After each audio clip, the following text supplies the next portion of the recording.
Good day, everyone. This is Teacher T-Rex, your English instructor slash vlogger, and welcome to our first lesson in Rizal 1, the Philippines in the 19th century. So first, I would like you to recall who is Dr. Jose Rizal. What has he achieved?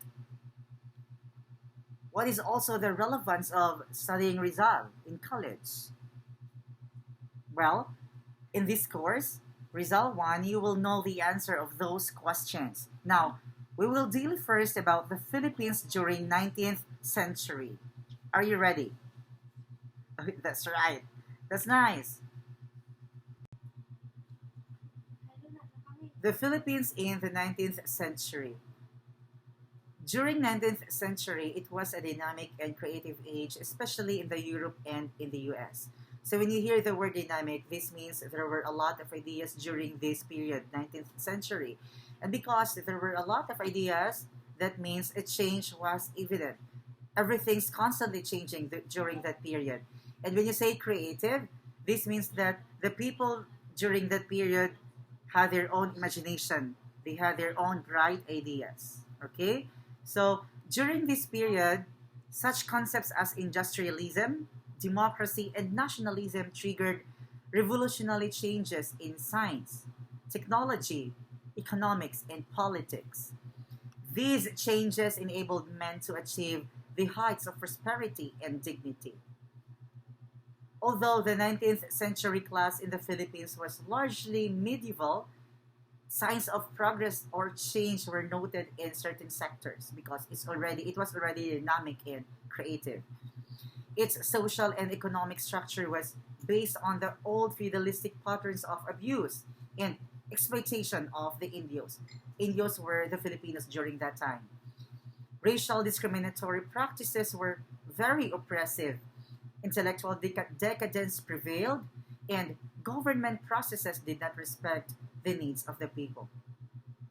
So let's go now to the social structure of the Philippines during 19th century.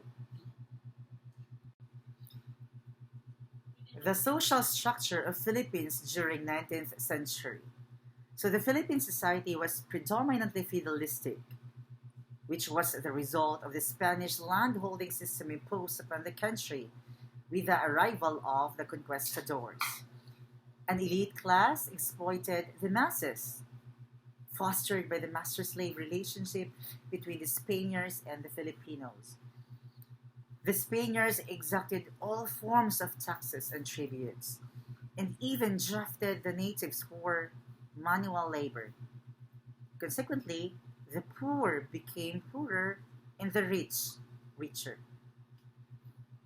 The pyramidal structure of 19th century favored the Spaniards. Its apex was occupied by the Spanish officials, consisted by the peninsulares and friars, and its base consisted of the Filipino majority, which was the Indios, and its middle area by a small middle class consisted of favored natives, mestizos, and Creoles. Racial discrimination at that time was very evident and prevalent, as the Spanish born peninsulares were given the highest offices and positions in society, while the Creoles, the Philippine born Spaniards, the half breed or mestizos enjoyed second priority, and the natives or Indios were looked down upon.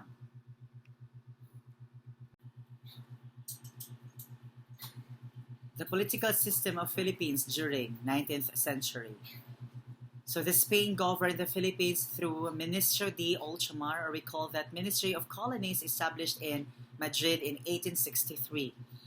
This body helped the Spanish monarchs manage the affairs of the colonies and govern the Philippines through a centralized machinery, exercising executive, legislative, judicial, and religious powers. First in rank was the Governor General. He was appointed by the Spanish monarchs, headed by the central administration in Manila. This position exercised extensive powers, followed by the provincial governments or alcaldes, led by the alcaldes mayores. or the civil governors, followed by the city governments, the Cabildo Ayuntamiento, administered by the alcaldes and ordinario or the mayor and vice mayor, followed by the gobernadorcillo or the executive or the chief executive and judge of the towns. And lastly, in rank, we have the barangay or barrio, which was the smallest unit of government during 19th century. The educational system of Philippines during 19th century. So for almost 300 years since the Spaniards established the first settlement in the Philippines, there was no systematic government supervision of schools. The schools back then class were free to administer their own curricula and prescribe the qualifications of their teachers. The most serious criticisms against the system were the overemphasis on religious matters, the obsolete teaching methods, the limited curriculum, the very poor classroom facilities, and the absence of teaching materials such as books in the elementary and high school levels. Primary education was neglected. The absence of academic freedom, the prejudice against the Filipinos in the schools of higher learning, and the friar control over the system were also reported. The friars occupied a dominant position in the Philippine educational system, for a religion was the main subject in schools. Fear of God was emphasized and obedience to the friars was instilled in the minds of the people. They were constantly reminded that they had inferior intelligence and they were fit only for manual labor. These practices resulted in a lack of personal confidence and a development of inferiority complex. The absence of academic freedom in Spain's educational system was extended to the schools that the Spaniards established in the Philippines. Learning in every level was largely by rote. Students memorized and repeated the contents of books which they did not understand. At the end of the Spanish period, the College of San Juan de Letran was the only official secondary school in the Philippines, although secondary education was also offered at the Ateneo de Manila.